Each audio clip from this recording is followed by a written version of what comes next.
Babes, the compilation video is here. No background music or scary sound effects. Please sleep peacefully. The extreme cold apocalypse has arrived. I was in my warm hometown in the Northeast, having New Year's Eve dinner with my family, laughing as the Scumbag's family fought to the death over a single biscuit. In my previous life, my mother-in-law lied about breaking her leg to trick me into canceling my ticket home. When the apocalypse hit, my husband Mao Bufan and his family stole the supplies I had begged for and heartlessly pushed me out the door to freeze to death. My last memory was the bone-chilling cold. I couldn't help but shiver. Mao Bufan nudged me. It's already 5 o'clock. Go make dinner. Mom wants the 3-hour slow-stewed pig trotter soup. I suddenly woke up. It was the 26th of the 12th lunar month. I had actually been reborn right before the apocalypse, 3 days prior. Seeing him rushing me, I flared up instantly. Your whole family is disabled. No hands or feet. Your mom's leg is broken. Are yours and your dad's legs broken too? Mao Bufan froze, staring at me in disbelief. Minmin, have you gone crazy? I ignored him. I got up to pack my luggage, preparing to go to my parents' house. He got angry. My mom's leg is broken. And you're still going to your parents? So unfilial. I sneered. If you want to be filial, do it yourself. If her leg is broken, find a doctor. What's the use of finding me? My parents-in-law rushed in upon hearing the noise. My mother-in-law, Wang Kuihua, cursed. A married daughter going back to her parents for New Year, how shameless. Mao Bufan chimed in. Spending New Year at your husband's home is the rule. I replied coldly. That's just your stupid mindset. Saying that, I grabbed my suitcase and left. If you dare leave, we divorce. Mao Bufan and his dad immediately rushed up to grab my luggage. Just as we were pushing each other, bang! The door suddenly fell open. A group of tall figures swarmed in. The first thing I did after my rebirth was to send my location to my cousin, asking him to come save me. My cousin saw me being harassed at a glance. He shouted angrily, "Let her go." Before his voice faded, he stepped forward, grabbed Mao Bufan's collar, and landed a solid punch on his face. Mao Bufan screamed miserably, staggering against the wall. Don't hit too hard. It wasn't that I felt bad for him, but there were better ways for a scumbag to die. My cousin understood, gave him 2 more punches in the stomach, and let go. The old lady instantly forgot about her fake broken leg, screaming and rushing over. The family of 3 helped each other leave in a miserable state, yelling, "I'm calling the cops to arrest you." My cousin took out a pre-bought hidden camera, winked at me. Don't worry, sis. I've already bought the tickets. Once we install this camera, let's get out of here. I suddenly remembered something and quickly ran into the kitchen. I opened the fridge and cabinets and took out the pork, red sausages, chicken, duck, goose, and all the rice, flour, oil, and dry goods my parents had sent me. In my last life, these became the life-saving food for my enemies. This time, I personally shoved everything into the hands of my cousin's classmates. Take it all. Don't leave a single bit. Right after that, my cousin and I rushed non-stop back to my hometown in the Northeast. The next evening, the train finally arrived at the station. The moment I saw my parents, my tears flowed unstoppably. I told them everything about my previous life's ordeal. I thought the rebirth story would be hard to believe. But my parents immediately got teary-eyed. My dad cursed on the spot. How dare they bully my daughter like that? I'm not done with them. I quickly comforted them. The top priority is preparing for the natural disaster. We immediately drove home. My house is a self-built 3-story building, totaling nearly 400 square meters. The outer walls had extra thick insulation, and all doors and windows were thermal break aluminum. Even better, the whole house had underfloor heating, and every bedroom had a heated king bed. As for fuel, I was worrying for nothing. My family runs a coal mine. My parents took me to inventory our supplies, their faces full of reassurance and pride. My mom led me to the west side of the warehouse, running her hand over the neatly stacked grain bags. Look, honey. These rice and flour bags are 10 kilos each. There are 100 bags, enough for our family to eat for years. She then pointed to the assorted grains section. That millet, corn grits, red beans, and mung beans are all 5 kilos a bag. There are 50 bags. Mom sorted them all for you. We walked over to the condiment section. Dad said, these noodles, instant noodles, are all stocked up. We have plenty of oil, salt, soy sauce, and vinegar. I bought 100 bags of salt. It will be hard currency later. He specifically picked up a bag of salt, weighing it in his hand. When we entered the cold storage, Mom carefully draped a coat over me. She opened the freezer, her eyes shining with warm light. All the meat is here. Chicken, duck, fish, meat, everything you need.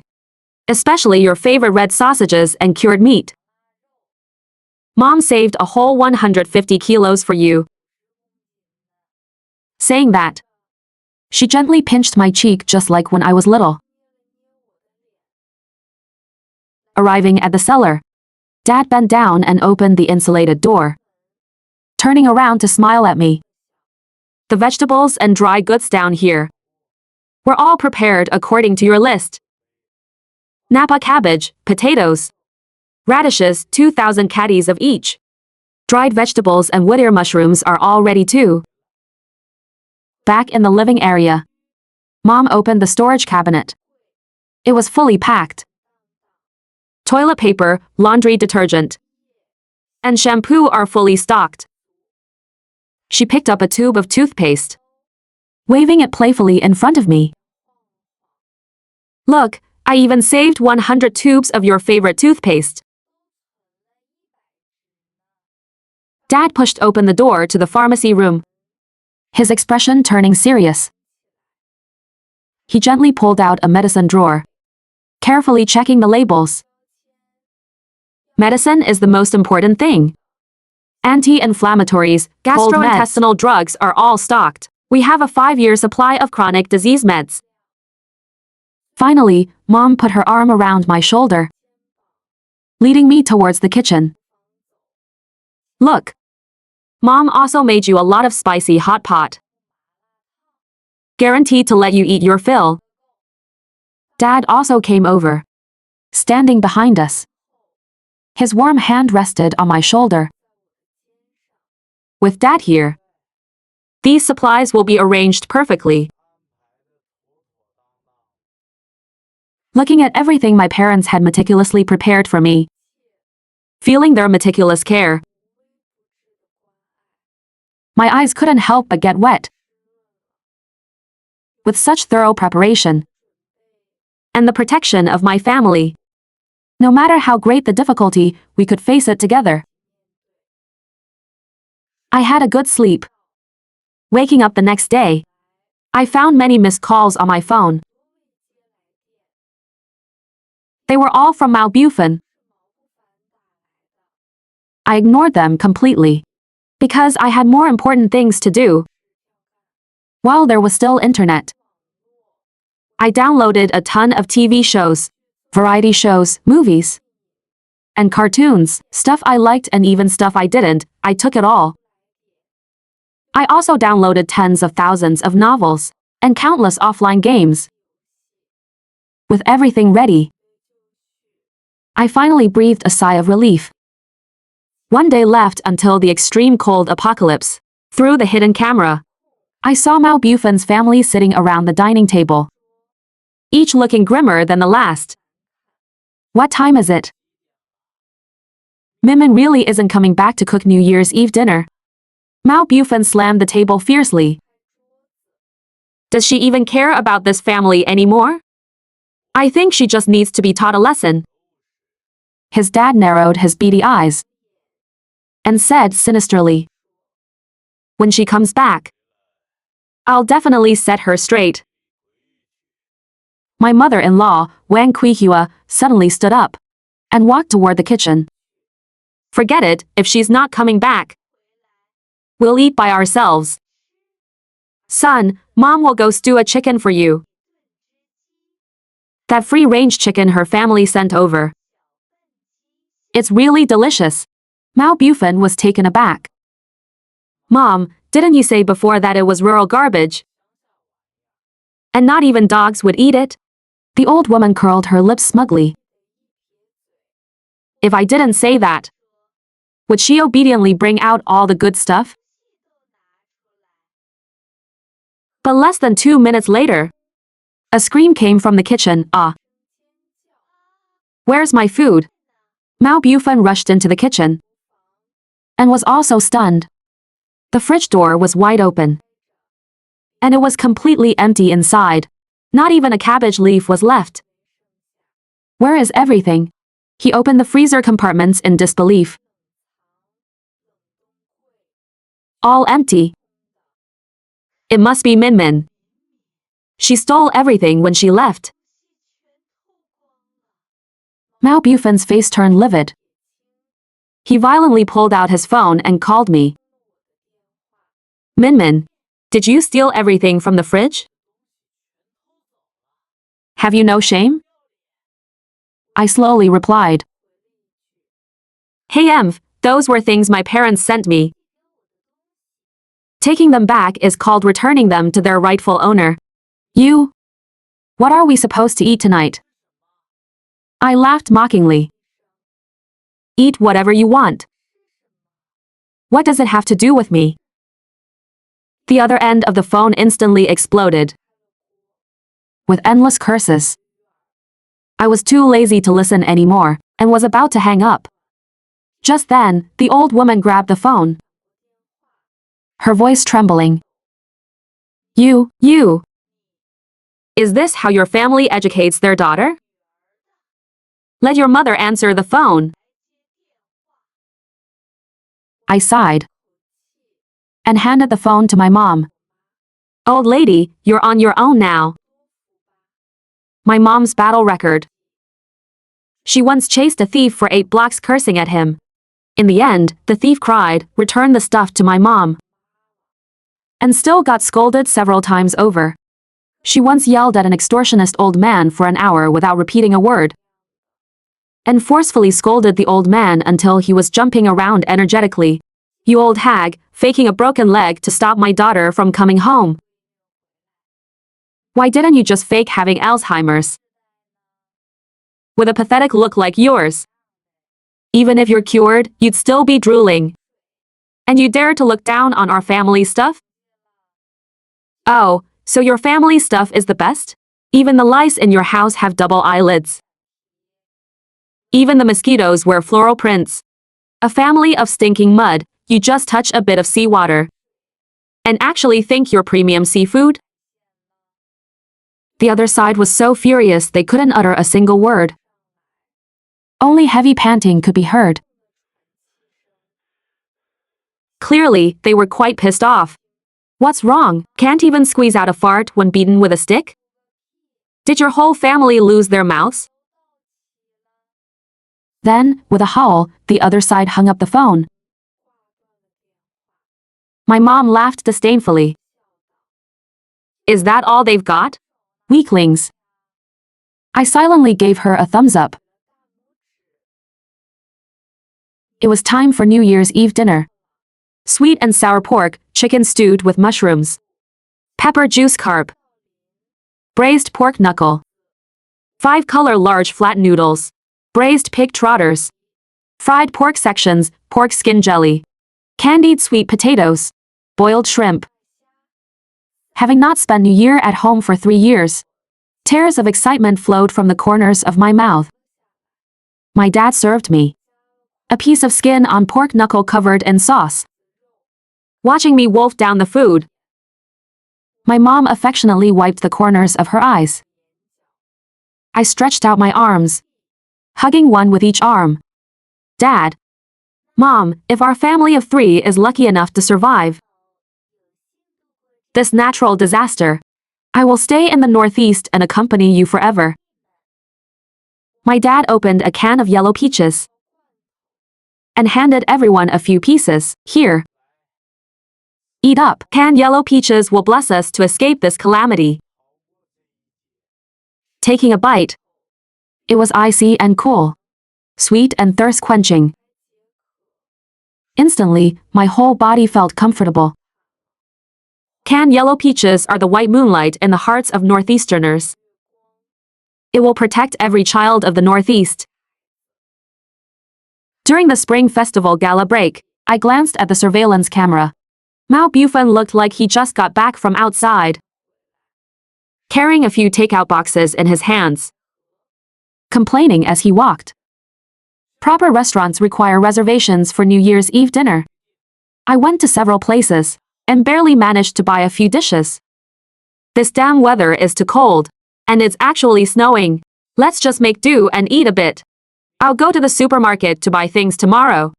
I sneered in my heart. Mao Bufan, you don't have a tomorrow. Their family ate and complained. I casually turned off the camera. Looking out the window, the snow was getting heavier and heavier. At p.m., my mom finished boiling the dumplings. I took a bite. Pork and celery filling. Dipped in some garlic soy sauce, putting it in my mouth. It was full of flavor. So deliciously intoxicating, eating Mom's boiled dumplings again. I almost cried. Oh Mom, these dumplings are too good. In the past, spending New Year at my in-laws, Mao Bufan's mom only made one kind of dumpling. Leek and egg filling. I don't eat leeks. She would mock me. Young people nowadays are really hard to serve. In our time, we couldn't even eat this if we wanted to. Because of Mao Bufan, I forced down the urge to flip the table. Now I finally understand. That was their family's obedience test for me. With a second chance at life, this lady is no longer serving them. After the New Year's bell rang, the snow outside grew heavier and heavier. I knew what was meant to come was finally here. Outside the window, goose feather snow was falling heavily. This was the first night of the extreme cold apocalypse. I leaned against the warmly heated Kang bed, watching through the intermittently connected surveillance signal, looking thousands of miles away at the good show that was still unfolding. On the screen, Mao Bufan's family of 3 were huddled in thick cotton quilts, still shivering from the cold. Their eyebrows and beards were covered in white frost. Son. Hurry. Son. Hurry. Hurry, go out and buy something to eat. Mom is starving to death. Mother-in-law Wang Kuiwa's voice was weak. Mao Bufan's teeth chattered. Mom, it's minus 40 degrees outside, and it's the first day of the new year. Which store would be open? Then what do we do? Are you going to let your parents starve to death? You useless thing. You can't even control a wife. The old man immediately glared. Mao Bufen's face turned red, then white. The old woman quickly chimed in. It's all that Jinx Minmin's fault. If she hadn't acted up and run off with all the stuff, would we be suffering like this? Look at her, she ran away. Who knows where she's enjoying herself right now? Hey Emph, the old man spat out. Her damn parents' place is even colder than here. She's probably frozen into a popsicle by now. Mao Bufen seemed to be enlightened, yes. She must be regretting it. I'll video call her right now. I'll make her kneel and beg me to take her back. The video call request immediately came through. I laughed scornfully and pressed accept. On the other side of the camera, Mao Bufen kept a straight face, using what he thought was an authoritative tone to say, Minmin, do you know you're wrong? It's not too late to admit your mistake now. As long as you apologize, I'll allow you to come back. I wiped the sweat off my forehead from eating the hot goose stew and pointed the camera at the table, at the bubbling iron pot stewed goose and golden cornmeal cakes. I feigned surprise. Mao Bufen, why are you wrapped in blankets? Are you cold? The family of three instantly froze, their eyes wide as saucers. Impossible. Your parents' place should be colder. Mao Bufen stammered. Just then, my mom entered the frame carrying a plate of freshly mixed cold dish. She saw the screen and laughed. Oh my. Who is this? Why do they look like miserable bears? The old woman screamed sharply, Son, where exactly is she? Did she lie to us? Did she not go to her parents' place at all? I held a corn cake in one hand and chopsticks in the other. I picked up a piece of goose meat and put it in my mouth. The potatoes were soft and flavorful. The glass noodles soaked up the sauce, and the goose meat was fragrant and tender. One bite was sheer bliss. It really lived up to the saying, once it snows, no goose can leave the Northeast alive. The old woman's tone suddenly changed, filled with pleading. Daughter-in-law. Hurry, send us some food. The old man was still putting on airs. You only care about eating yourself. What kind of behavior is that? Hurry and bring over the goose meat and the chicken, duck, and fish from your parents' house. Then we'll forgive you. I stuffed another bite of corn cake and said, But I despise you guys. The smell of human trash can't compare to roasted goose. My dad chimed in from the side. I think they look like geese. Mao Bufen was so angry his face turned blue. Minmin, don't be so shameless. Do you not want to stay married? I put down my chopsticks, looked straight at the screen, and enunciated clearly. Of course I don't want a divorce. A smug look had just appeared on Mao Bufen's face when it was shattered to pieces by my next sentence. Because compared to divorce, I prefer being a widow. Too lazy to talk to them anymore. I hung up the video call directly. The second day of the apocalypse, my family's dinner was pickled cabbage stewed with big chunks of meat, served over fragrant rice. I ate 2 large bowls. Having nothing to do after dinner, I clicked open the camera feed again. My electronic pets in the frame looked even more pathetic. They seemed to be arguing. Mao Bufen was rummaging for something in the corner. Finally, he actually pulled out a frozen, rock-hard can of 8 treasure porridge. treating it like a treasure. He tried to gnaw on it with his teeth. The old woman pounced over to snatch it, but was pushed away by Mao Bufan. The old man stepped forward, grabbed the can, greedily biting the ice chunks, but unfortunately choked on it. He clutched his neck, struggling in pain. And Mao Bufan just watched, unmoved.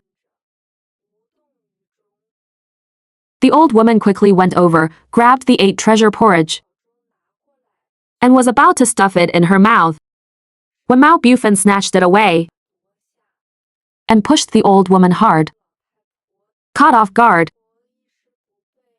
the old woman fell heavily to the ground, making a loud crack. If I'm not mistaken, this time, her leg was truly broken. Disasters really do expose the ugliest side of human nature. Without a doubt. I lost interest in watching and closed the camera app. A few days later, Mao Bufan sent another video call. He was terribly emaciated, crying bitterly on the other end of the screen. Min, I was wrong. For the sake of our marriage, save me. My parents are gone. No one is standing in our way anymore. I still love you. I coldly interrupted his performance. No, your end today is well deserved. The light in his eyes completely extinguished. Like a puddle of mud, he slipped to the floor. The signal also completely cut off at this moment. Winter passed and spring came. This half-year-long extreme cold disaster finally passed. The sun bathed the earth once again. The ice and snow melted, and all things recovered.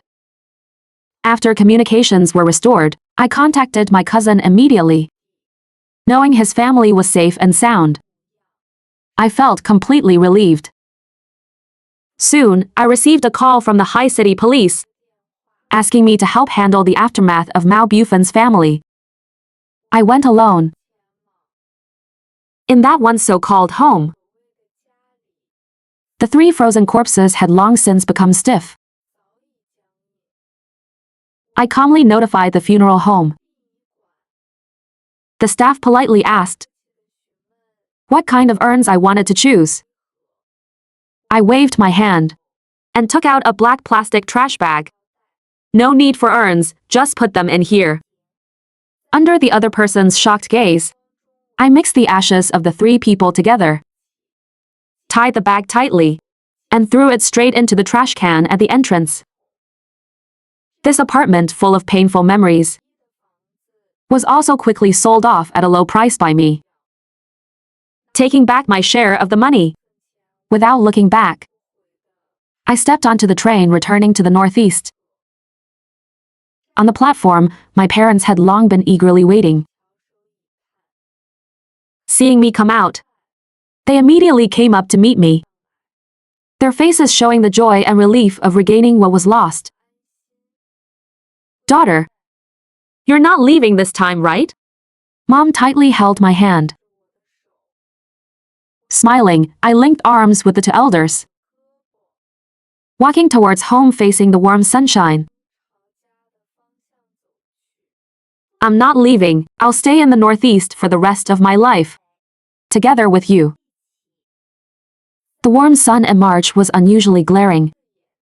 When I scrolled to the news about the abnormally warm spring, a loud crash of collapsing glaciers suddenly exploded in my mind. That dismissed warning had actually become the prelude to the apocalypse. The phone ringing in the early morning was exceptionally harsh. It was my cousin. Before I was fully awake, I heard her frantic, almost distorted voice. Min, your uncle and aunt got insider info from the Meteorological Bureau. The strongest La Nina in history is coming. The current high temperatures are just a precursor. Following this will be a sudden, cliff-like drop in temperature. In a month, the world will enter an ice age apocalypse. We've already found a place. You need to act fast. Rent a house with a basement, insulated, hoard supplies. And bring your parents over. There's no time left. Before she finished speaking, the phone hung up, leaving only a busy tone.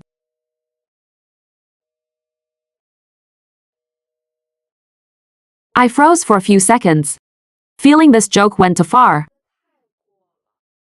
So I tossed the phone aside, covered my head, and went back to sleep. But in the following days, the weather became unusually hot. Remembering that my cousin never joked about things like this, my heart sank. When I tried to call back, the number no longer existed. A bad premonition instantly gripped me. I immediately called my boyfriend Lin Hao. My voice was trembling. Lin Hao, come quickly. There's something incredibly important. It's a matter of life and death. Lin Hao arrived quickly. After listening to my incoherent retelling, though he looked puzzled, he nodded without hesitation. I believe you, real or fake. We'll prepare first. I absolutely won't let you take any risks. That same afternoon, we went straight to a real estate agency, with a clear goal: to rent a villa with a massive 3-story basement. The location had to be remote, away from crowds, and the walls had to be thick. Although the agent found our request strange and cast weird glances at us, he still managed to find a villa that met the conditions. Located in the suburbs, quiet environment, spacious basement, and reinforced concrete structure walls. After signing the lease, we didn't delay for a second. We immediately rushed into the mall and kicked off our crazy hoarding mode. In front of the shelves, we pushed our carts, rapidly picking out supplies. Dozens of extra thick cotton quilts, hundreds of body warmers, over a dozen ultra-thick down jackets, dozens of pairs of fleece-lined snow boots, and tons of rechargeable hand warmers, and 72-hour heating patches. Passers-by cast surprised looks at us. Some were whispering. Others took out their phones to take pictures. Lin Hao and I didn't bother explaining. We just kept throwing things into the carts.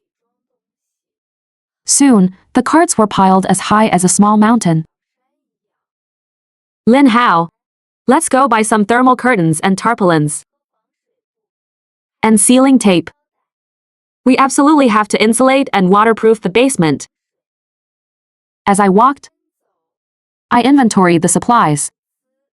My tone was earnest and allowed no argument. Lin Hao pushed the cart, following closely behind me. He gently said, I'll listen to you. Whatever you say we buy, we buy. I'll do the heavy lifting, don't exhaust yourself. Coming out of the mall, we hurried non-stop to the supermarket and began hoarding food. The compressed biscuits on the shelves, instant noodles, and self-heating hot pots were swept into our carts one by one. Plus a massive amount of rice, flour, cooking oil, salt, soy sauce, and other condiments, as well as sausages that could be stored long-term, braised goods, and dehydrated vegetables. I picked them out carefully, muttering to myself, compressed biscuits last long. Buy more of those. Self-heating hot pots can provide warmth. Stock up on those too. With rice and flour we can cook our own meals. We need to hoard at least a 3-year supply. After a busy day, we returned to the villa with a mountain of supplies. I breathed a sigh of relief, but I clearly knew this was just the beginning.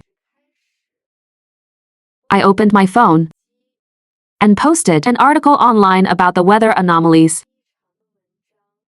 I wrote down my speculations and my list of apocalypse supplies, hoping to warn more people. But after it was posted, there were very few replies.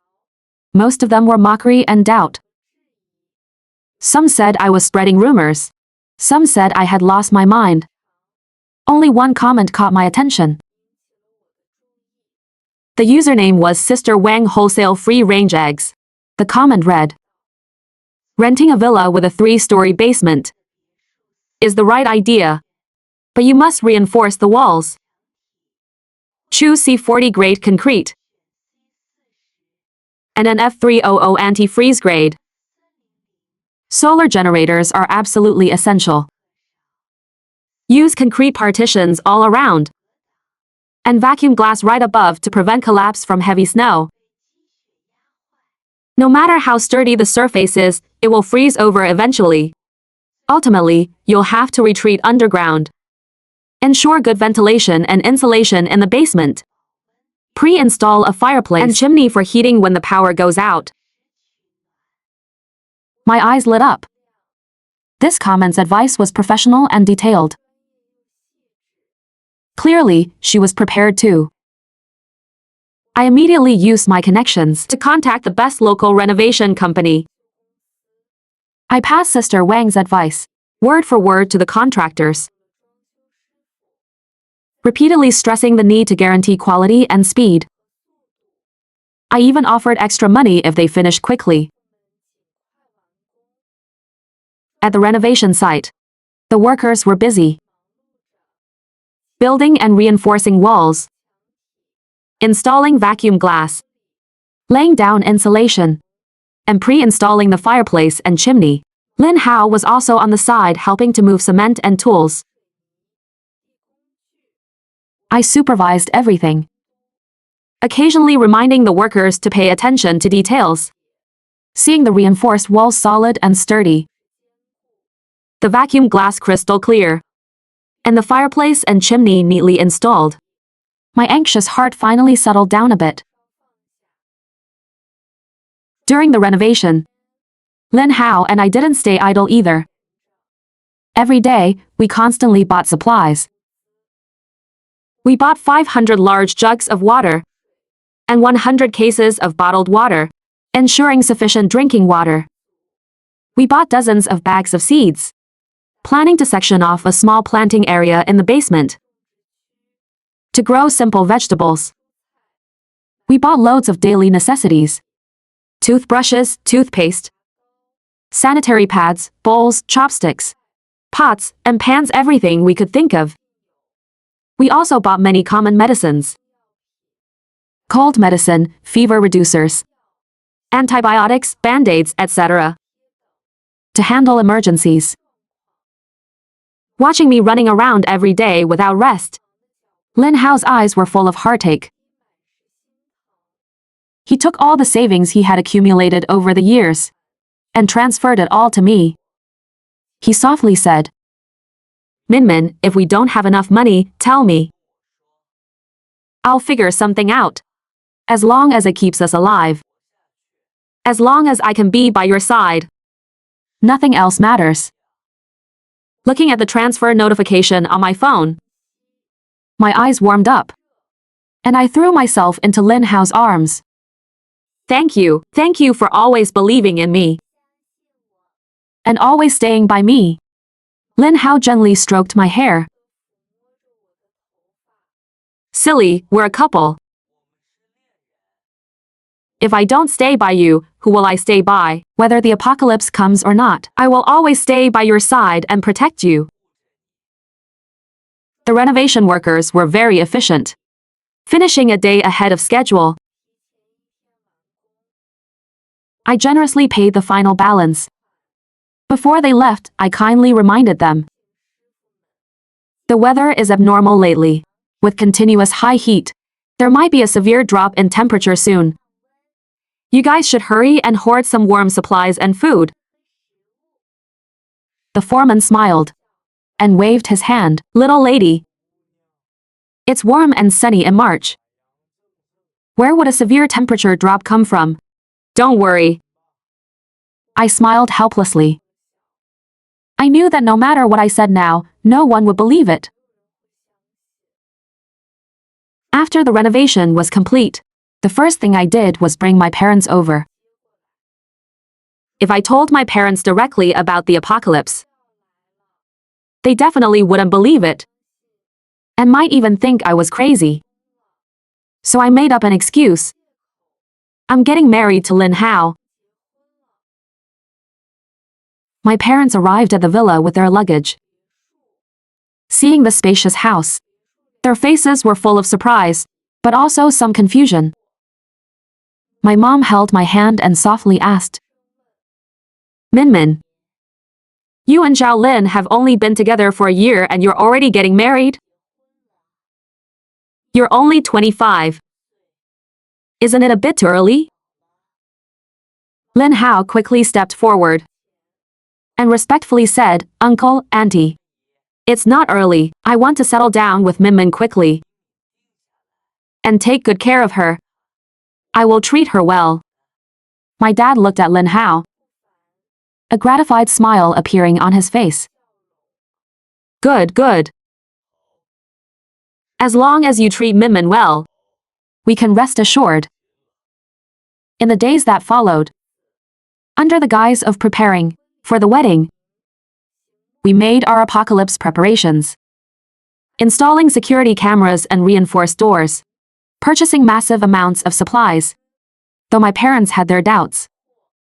Under our excuse of wanting a thorough wedding, and it doesn't hurt to be extra prepared, they gradually got involved, helping us organize and put things away. Watching them busily working for their child's wedding, my sense of guilt grew day by day.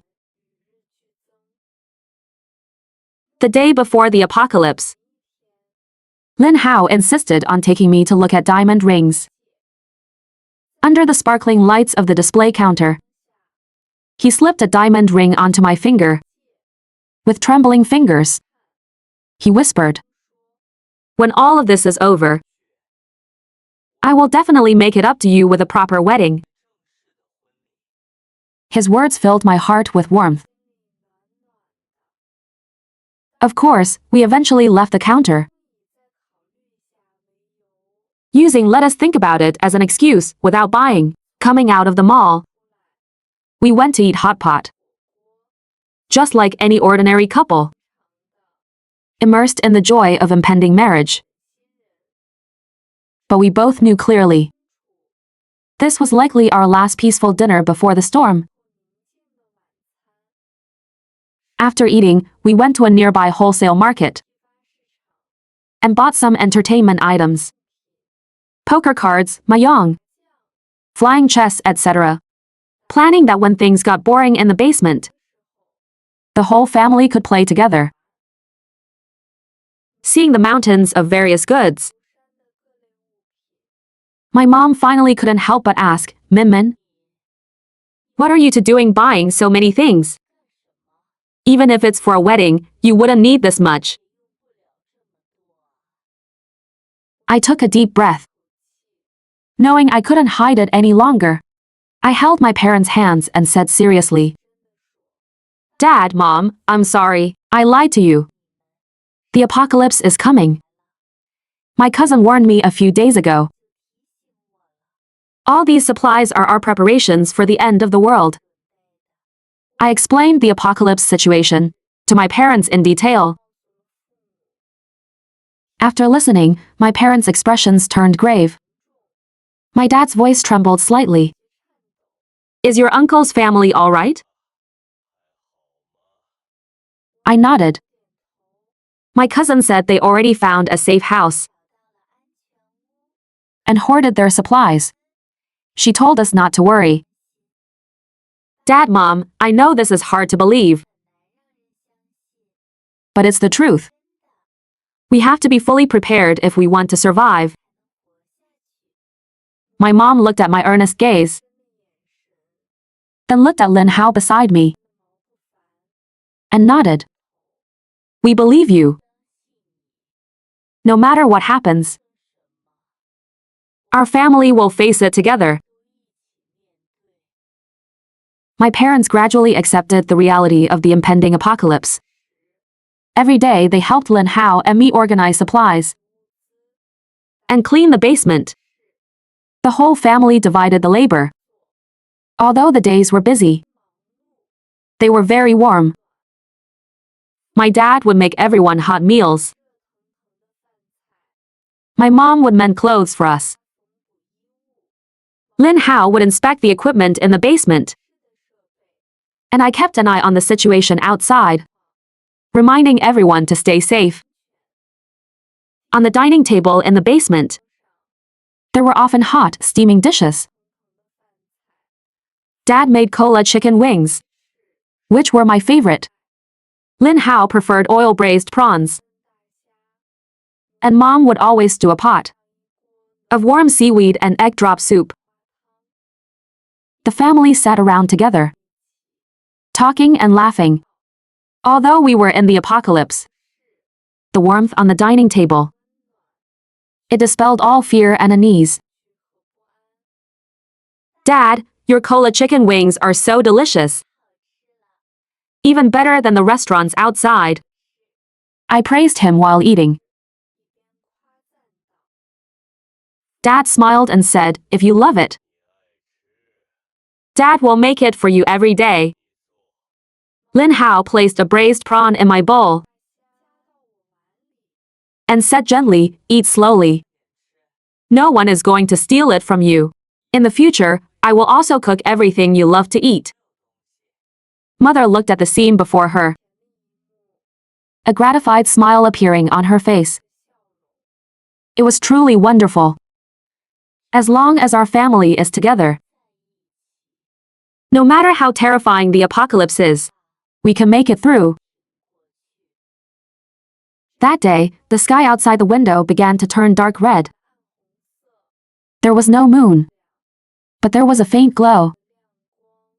Faintly, snowflakes started falling. I looked out the window, feeling a bit uneasy. Lin Hao gently held my hand to give me strength. Lin Hao, don't you feel a bit cold? I couldn't help but shiver, hugging my arms. The apocalypse might really be coming. Let's quickly go down to the basement. It's getting colder and colder outside. The family quickly packed things up and walked into the basement.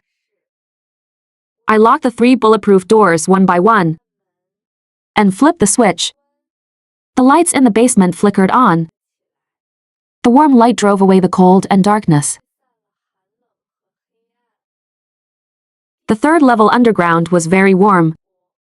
Because we had done ample insulation, the temperature stayed around a dozen degrees Celsius, which was much warmer than above ground. In the resting area of the basement, the beds were neat. Tables and chairs arranged orderly. Thick cotton quilts were stacked in the corners, and entertainment items sat on the table. On the 1st level underground, food and drinking water were sorted. On the 2nd level, daily necessities and medicines were neatly organized. Seeds in the planting area had already been sown. Everything was in perfect order, providing a reassuring sense of power. Early the next morning, I checked the security cameras on my phone and saw a thick layer of snow had accumulated outside. The snow was still falling endlessly, starting from the size of mung beans, turning into heavy goose feather snow. I opened my phone and saw news notifications. Massive blizzards had hit many areas across the country, the largest scale in history. Spring temperatures had dropped sharply. Citizens were urged not to go out unless necessary, and to take measures to stay warm. In the following days, the temperature dropped lower every day.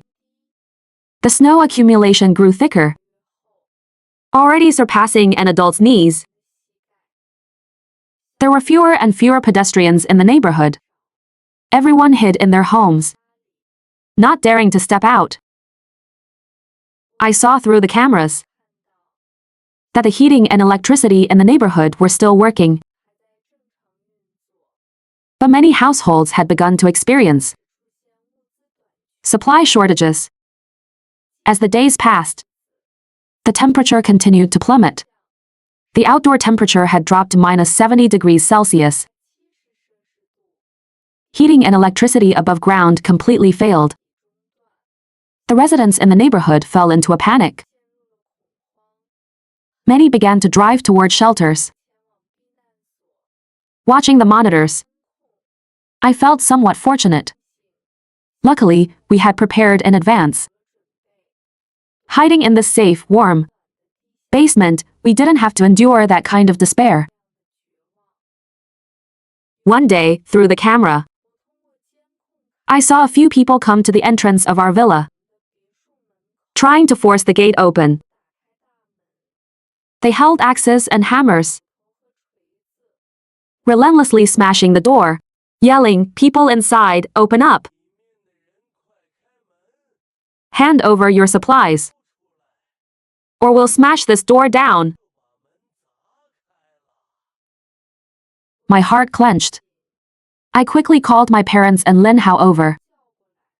Everyone looked at the monitor, tense expressions on their faces. "Don't worry, our door is a bulletproof steel door. They can't break it," Lin Hao said calmly. While reassuring everyone, he inspected the basement's equipment to ensure there were no vulnerabilities. Those people smashed for a long time, but the door remained completely intact. Eventually, they had to leave in frustration. Watching their retreating backs, I breathed a sigh of relief. Days passed by. The outdoor temperature dropped to -89 degrees Celsius. The snow accumulation on the ground was several meters thick. The entire city was covered in ice and snow, like a massive ice sculpture. The temperature in the basement also began to drop. Everyone put on thick down jackets, holding hand warmers, warming each other. One day, the power suddenly went out. We deduced that the roof's solar generator might have been crushed by the snow. Dad and Lin Hao braved the sub-zero temperatures, risking going out to repair it. An hour later, power was restored. But both of them got frostbite on their hands. After this incident, the family cherished each other even more. Amidst the scarcity of supplies, we supported one another. Mom always gave her hand warmer to me and Lin Hao, silently enduring the cold herself. Dad cooked hot meals for everyone every day. Even as supplies grew tighter, he always saved the best for me. Lin Hao inspected the basement equipment every day, guarding the family's safety. In our free time, he would play cards with me and my parents, or play board games to relieve the apocalypse anxiety. In the basement, the family's laughter could often be heard. The warm lights illuminated everyone's face. Although we were in the apocalypse, this familial and romantic love gave us infinite strength, giving us the courage to face any difficulty. Days passed one after another. The outdoor temperature had dropped to -130 degrees Celsius and finally stopped dropping. Just when we thought we would have to live in the basement forever, our phones suddenly caught a signal. The internet was restored. I excitedly picked up my phone. Upon powering up, I saw an official announcement. The La Niña apocalypse has fully descended. The government has successfully developed thermal clothing made from spacesuit materials. Cables and heating systems in some areas have been repaired. We are actively searching for and rescuing survivors, transferring them to underground fortress shelters. We ask all survivors to hold on to hope. The government will not abandon anyone. I jumped up in excitement, showing the announcement to my parents and Lin Hao. The family looked at the announcement, excited smiles breaking out on their faces. Their eyes were filled with hope. Thank goodness, we're saved. My mother cried tears of joy. Dad also showed a relieved smile.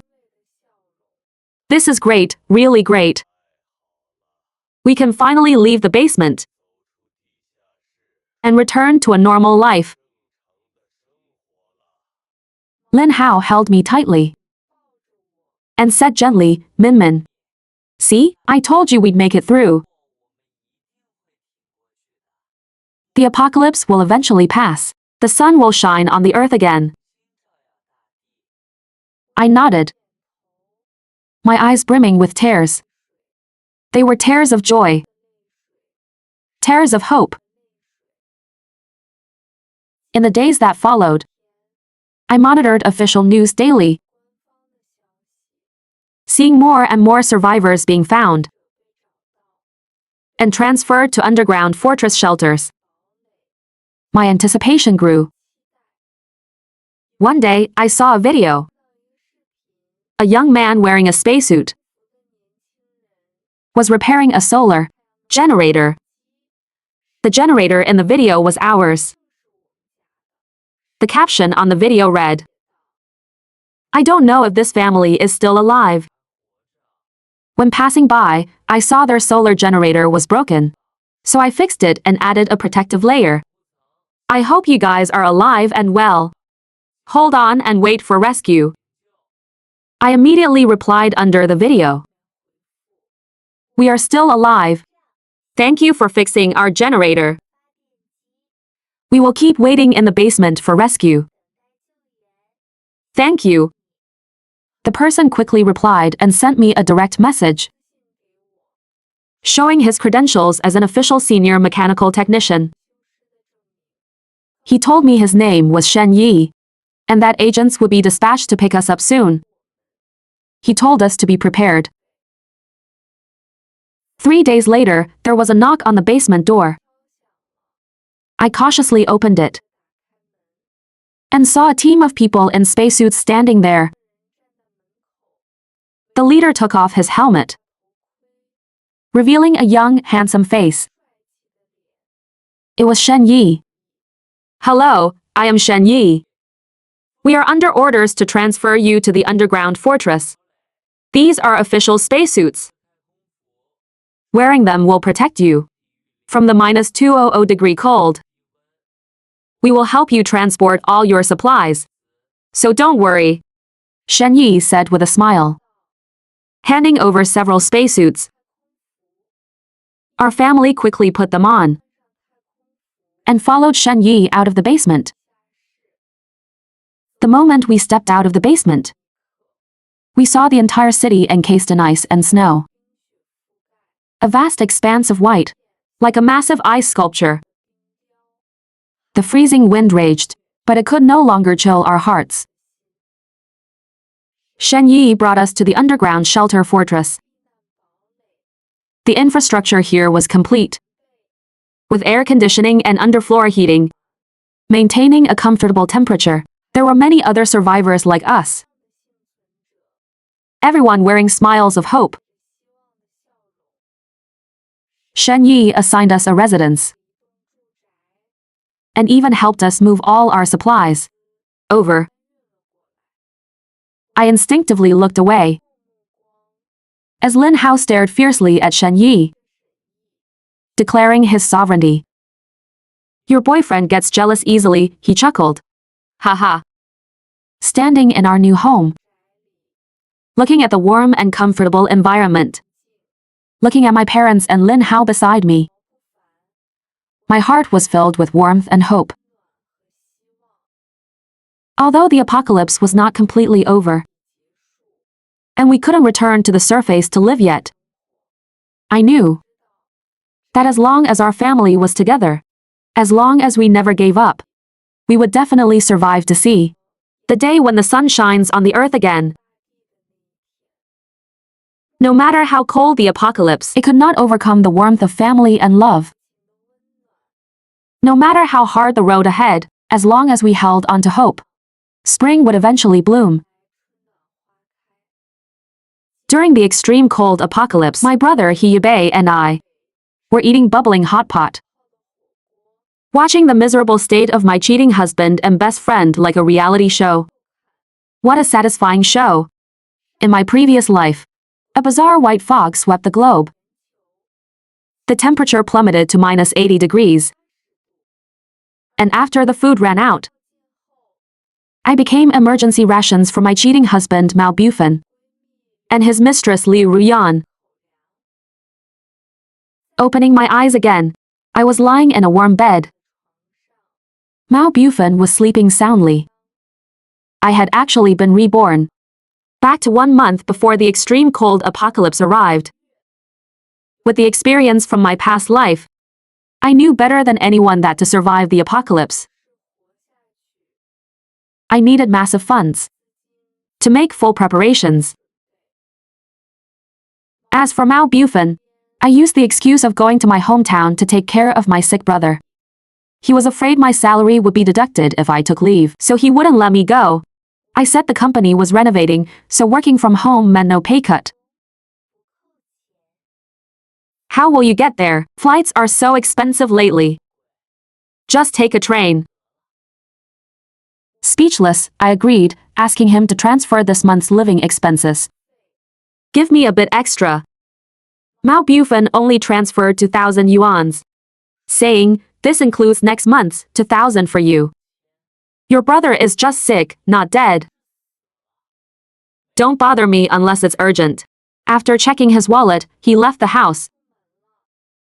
My salary card was in his hands.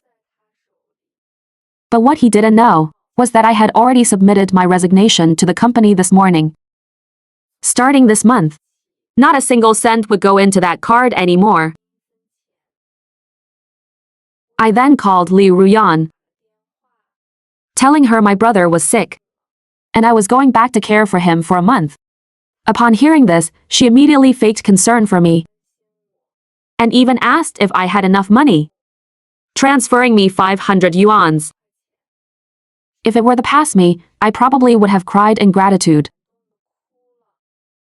After all, every month Mao Bufan only gave me 1,000 yuans for living expenses.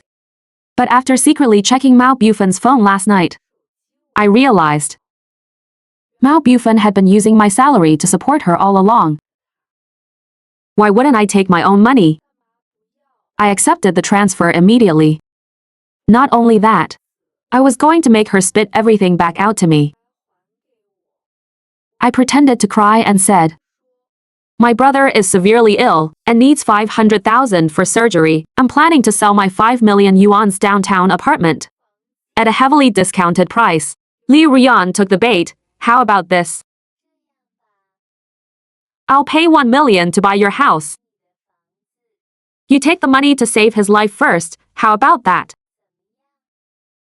She even urged me to transfer the title immediately. I sneered internally. That apartment had long been transferred to my brother Hyubei's name. Neither she nor Mao Bufan knew. I feigned hesitation and agreed. After hanging up, I sent her a fake property deed photo my brother made. My brother Hyubei is a meteorology graduate student. Making a fake real estate website link was a piece of cake for him. Enough to fool Li Ruyan. Until the apocalypse arrived. Before leaving, I called a recycling company and emptied out all the thick blankets, thick clothes, and food in the house.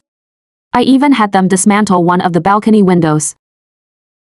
In my previous life, on the day I left, Mao Bufan bought a lottery ticket and won over 10 million. Yet he planned to kick me out with nothing. In this life, I sent the winning numbers to my brother Hyubei in advance. After finishing all this, I took my luggage and headed straight to the airport. As the plane took off, I looked at the city fading below and softly whispered, "Goodbye. Goodbye to my foolish past." When my brother Hiyebe picked me up at the airport, he had an expression of "my sister has finally gone crazy." I hugged him. This was the brother I didn't get to see before I died in my previous life, now standing alive right in front of me. I revealed everything about my rebirth and the extreme cold apocalypse. He was shocked at first, until he called a colleague at the Meteorological Bureau and confirmed abnormal temperature drops at sea. Then he completely believed me. After cashing the lottery ticket, yielding 60 million after tax, we immediately flew to the southwest. We signed a contract to lease a mountain, hired 4 professional contracting teams simultaneously, signed non-disclosure agreements, and began retrofitting a bomb shelter. Once the construction teams moved in, my brother Hiyebe's professional obsession completely kicked in. There must be at least 3 layers of insulation. The door needs to be 7 meters, leave enough space for a temperature buffer zone. The solar panels must be low temperature resistant. We also need backup generators and geothermal systems. A fresh air system is mandatory, otherwise we'll suffocate inside. There's a river down the mountain. We can build anti-freeze pipes and set up a water circulation filtration system. The craziest part was, he even planned an indoor ecological zone, using special LED lights to simulate sunlight, to grow vegetables and raise chickens. He pushed up his non-existent glasses. We need to achieve sustainable development. What if we're trapped for a very long time? The 4 professional teams worked feverishly. Meanwhile, my brother and I were hoarding supplies non-stop. First, we went to a large wholesale farmers market. Under the pretense of opening a chain of farm-to-table restaurants, we ordered 50 tons of rice at once, 30 tons of flour, and 20 tons of millet corn grits, soybeans and mung beans. As for soybean oil, rapeseed oil, and peanut oil, we bought 500 large jugs each. Hiyebe followed behind me, complaining, "Sis, the boss is already looking at us weirdly." I didn't even look up. It's fine if they look at us weirdly. Later on, money won't be able to buy these. Then we went straight to a ranch, ordering a massive amount of meat, pork, beef, and mutton, 1,500 catties each, a total of 500 chickens and ducks. Everything was hauled to a natural quick freeze zone expanded at the mountain pass. This would become our natural freezer in the apocalypse. Then we rushed to the dried goods market. Kelp, wood ear mushrooms, shiitake, and dried vegetables, 100 catties of each. Condiments were piled up like small mountains. 500 catties of salt, 150 catties of white sugar, 100 boxes each of soy sauce and vinegar, 100 catties of various spices. All supplies were vacuum sealed to ensure long-term preservation. We spared no effort in hoarding daily necessities. Toilet paper and laundry detergent were bought by the ton. Toiletries and feminine hygiene products, a 3-year supply was stocked. Candles, emergency lights, and power banks filled several large boxes. Hiyebe weighed a pack of toilet paper and laughed. Others hoard survival gear. We're hoarding supermarket aisles. Wait until you run out, then you'll know how precious this is. For medicines, my brother dealt directly with wholesalers.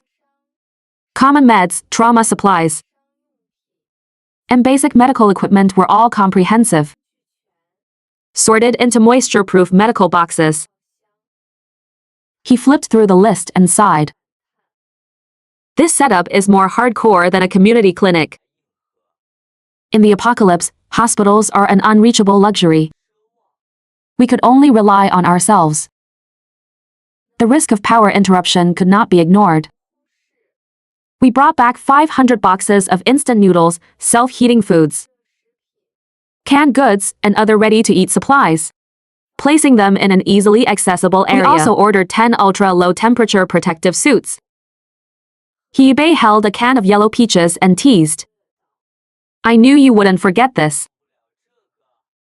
I laughed and knocked on his head.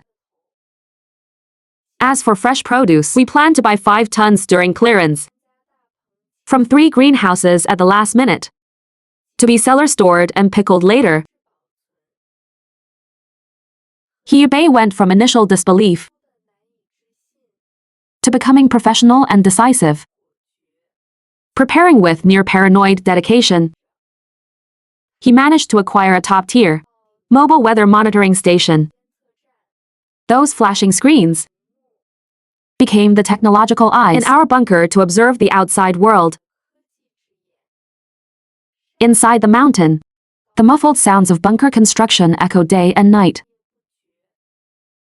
I checked the inventory lists over and over, keeping a close eye on progress. While taking a breather, I glanced at my phone. No calls. No messages. Mao Bufan seemed to have vanished from the face of the earth.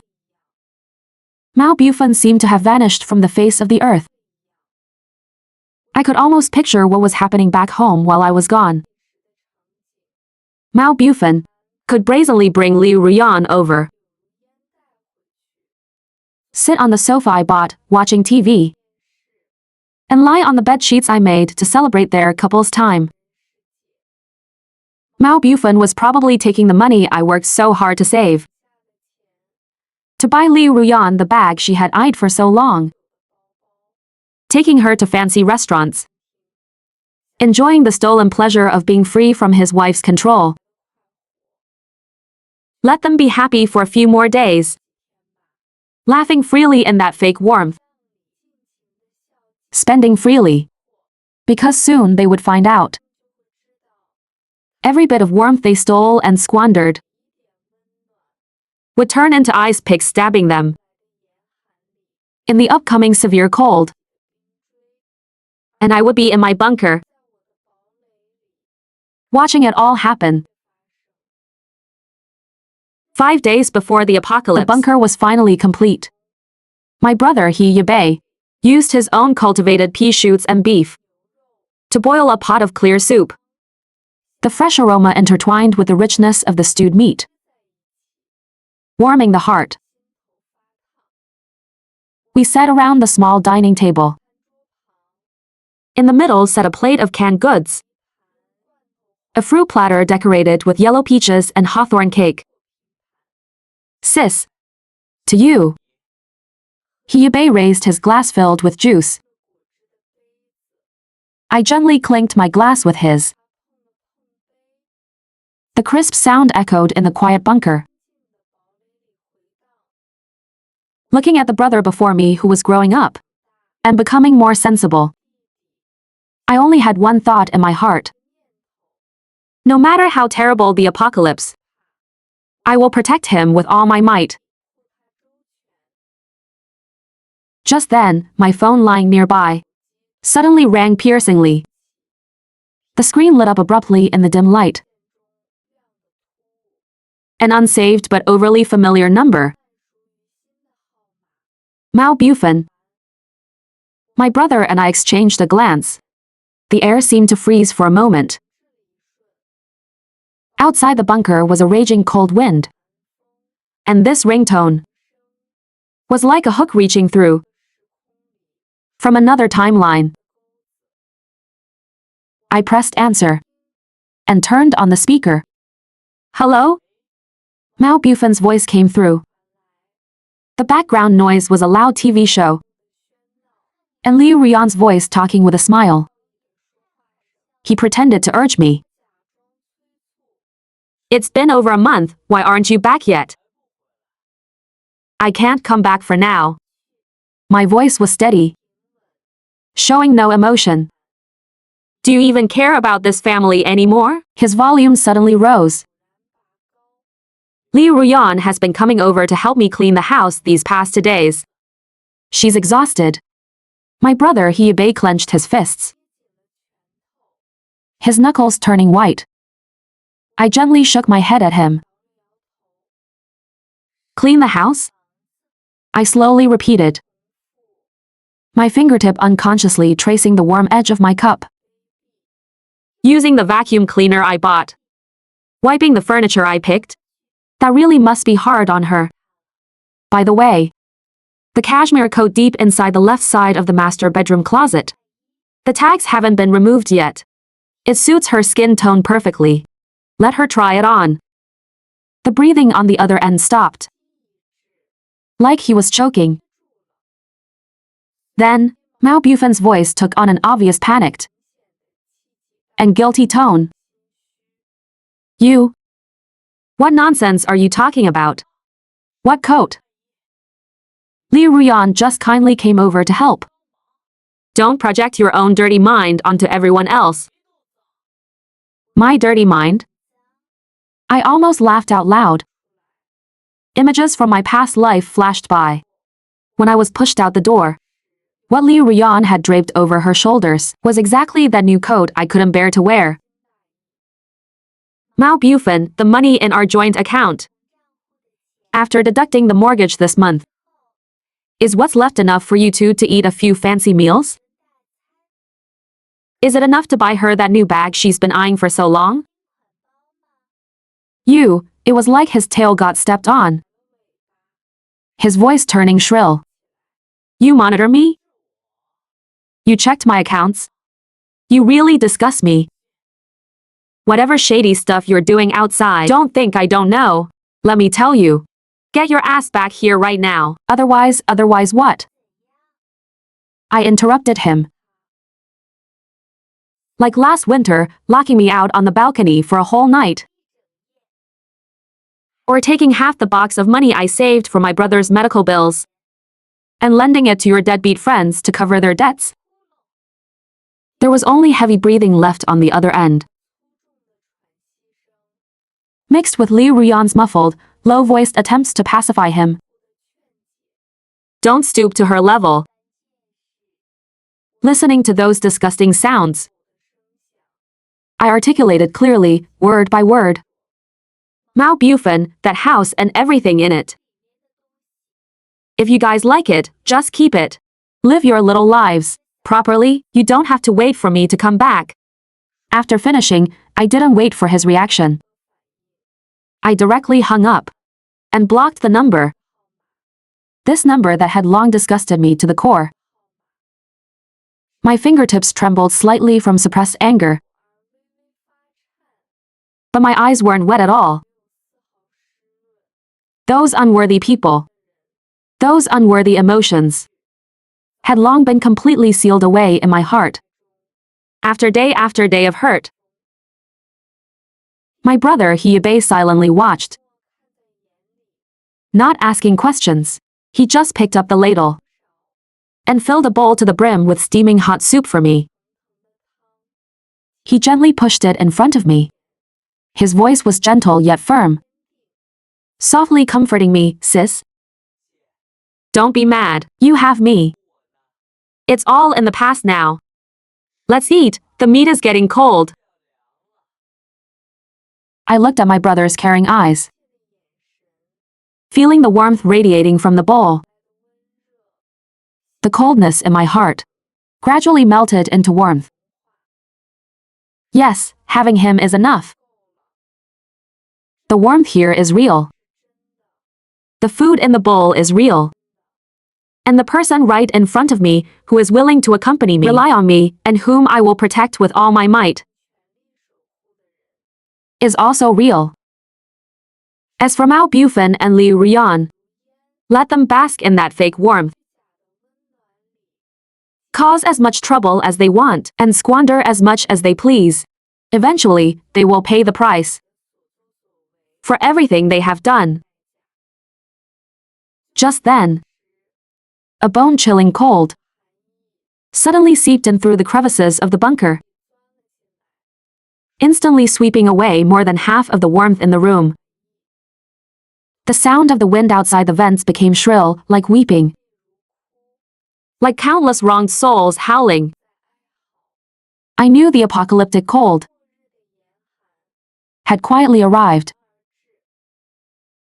On the day the extreme cold hit, the curve on my brother Hyubei's monitor plummeted vertically.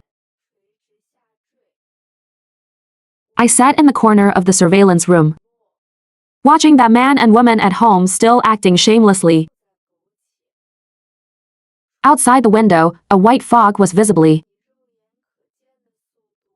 engulfing the entire city. I dialed Liu Ruyan's number. Liu Ruyan. Thanks for your 1 million. My voice was calm. As a token of gratitude, I'm giving you guys a gift. Go to the balcony and take a look. Today's view is a once-in-a-century sight. Through the camera, I saw them confusingly walking to the balcony, only to see the distant ocean, emitting a massive, ear-piercing cracking sound. The azure seawater was turning into gray, sharp ice at an unbelievable speed. The ice layer was even creeping up onto the shore like a monster.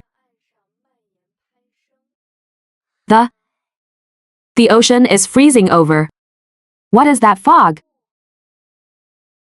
Let Mao Bufan answer the phone.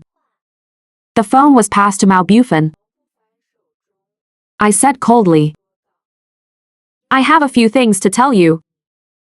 First, Liu Ruyan used your money to buy our downtown apartment under my name. The property deed and transfer records she showed you are all fake. What? Mao Bufan's distorted roar came through the phone, followed by Liu Ruyan's frantic denials. Husband, listen to me. She's framing me. Ah.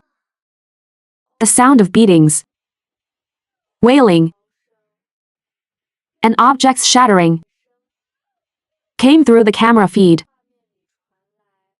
Mao Bufan was like a mad beast,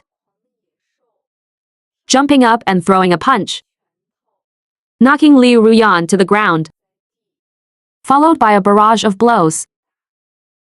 Liu Ruyan's makeup was ruined, crying desperately for mercy.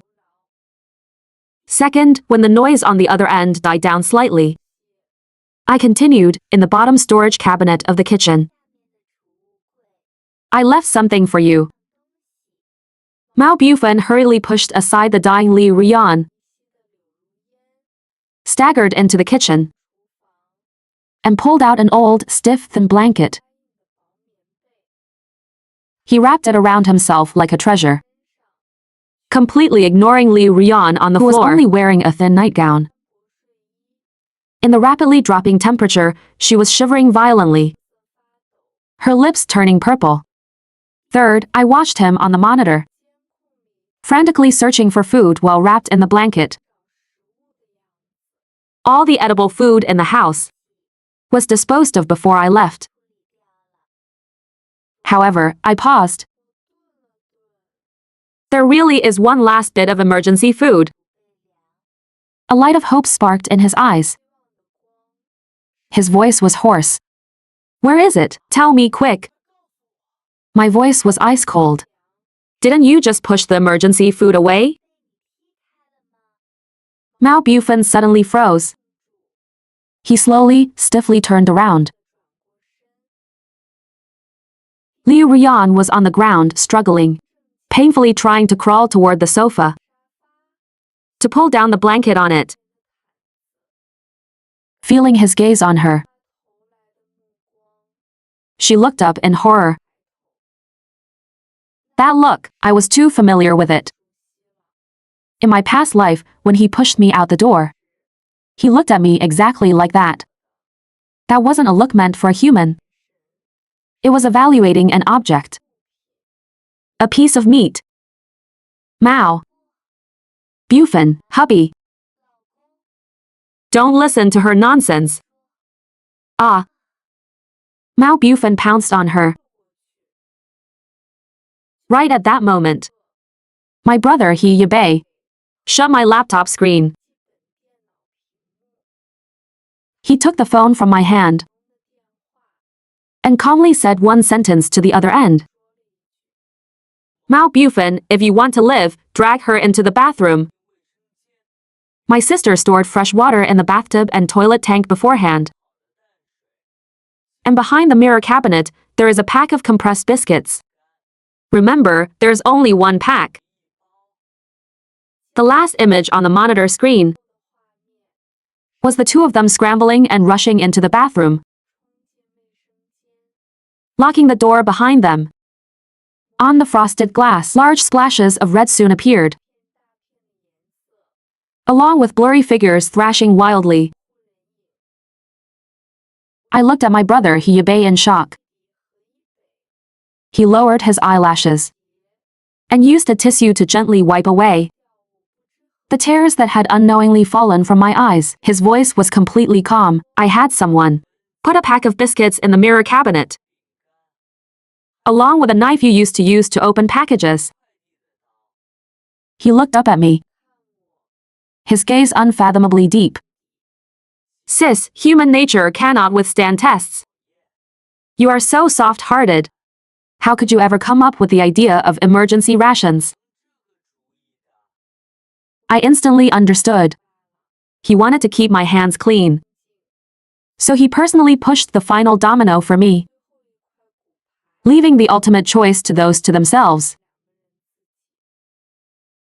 In the previous life, they pushed me into hell. In this life, they would face despair and destruction and mutual slaughter.